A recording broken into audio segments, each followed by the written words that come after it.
This is Stuff You Like, and the new Patron requested episode is Discworld. Yes. Wyrd Sisters. Yeah. The animated movie. Wait, what?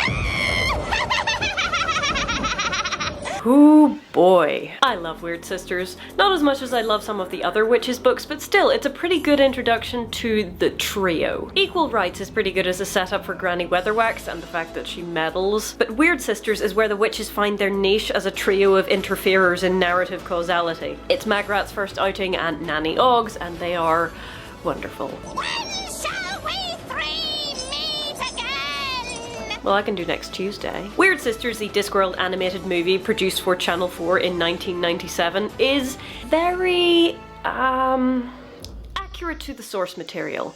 But I don't mean that as a particular compliment. As I may have previously mentioned in my review of Hogfather, I am not really terribly down with hours-long adaptations of Discworld books. And Wyrd Sisters is long and slow, and I didn't particularly find it very much fun, especially the first half. The sound design is pretty sparse, and I'm not really down with the character design either. I mean, it's not that the character designs are inaccurate, they're just not quite what I was picturing. I like an adaptation to, you know, adapt to the demands of the medium, and I don't think this really nails it. Nothing feels as real here as it does in my head, though I guess that's to be expected. But for all that I rag on Hogfather, I really believed in Susan and Death and Jonathan Teatame. I believed in the performances of the actors, and that's not really something I can say here. Wyrd Sisters looks, and probably is, kind of cheap. There's also the fact that it's a cartoon animation of a book, which is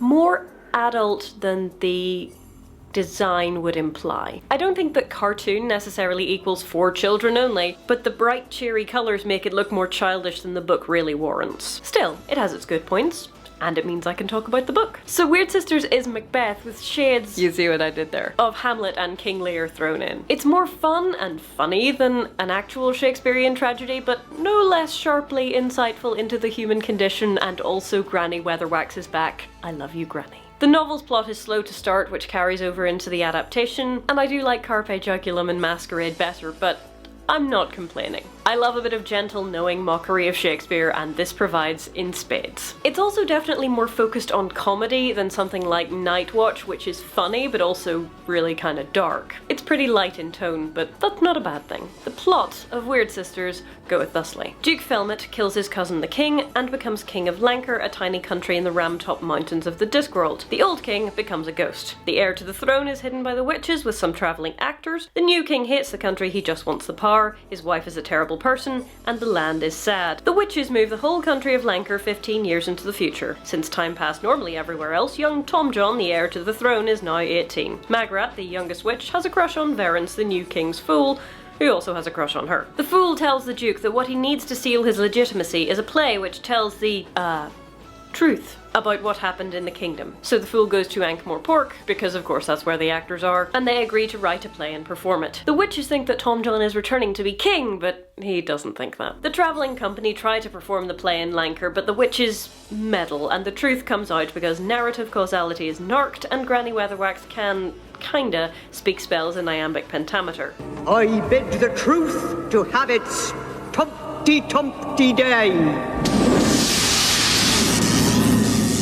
The actors start full-on declaiming what really happened to the old king in Shakespearean-esque verse. The Duke loses it, stabs people with a prop dagger, thinks he's dead, wanders off a cliff and really dies, and Tom John is not crowned king. Because the fool is Tom John's older brother. Look at them, you can tell they're brothers, look how much they look alike, Magrat says, and the older witches back her up. So off Tom John goes, and Verence is the new king. Hooray! Of course, the fact that Tom John and Verence are both sons of the old fool, and not Verence the First, is really beside the point to Granny and Nanny. There's a king, he seems sensible, Tom John is happy, Verence is happy, and all's well. Though who knows about Verence and Magrat, it'll take those two crazy kids another couple of books to get together. So I've been thinking a lot about this, and I figured out my biggest problem with the adaptation. And, as it turns out, the concept of adapting Discworld books in general. I highly highly, highly recommend the book, but here there is no narrator to make the sort of sly throwaway comments which comprise about half the jokes. The voice of the narrator in Discworld novels is a character unto himself. The disc is meant to be ridiculous but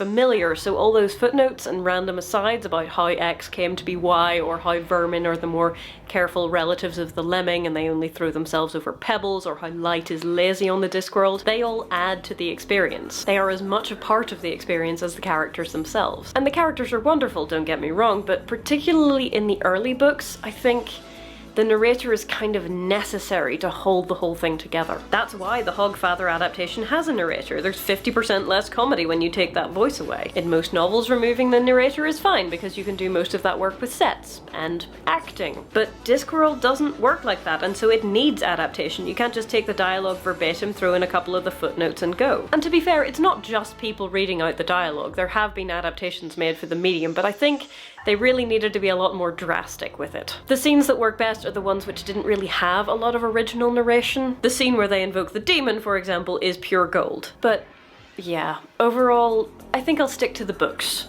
and leave the adaptations for those as like them. Thanks for watching this episode of Stuff You Like. If you find me mucking about with my hair entertaining, look out for my next Star Wars hair tutorial out in a few days, because cinnamon buns gotta be done. If you like the show and want to support it, you can click on the Patreon link next to my face and go find out how you can do that thing. If not, I always appreciate likes, shares, and subscribes, which are all totally free. And regardless, I will see you next time.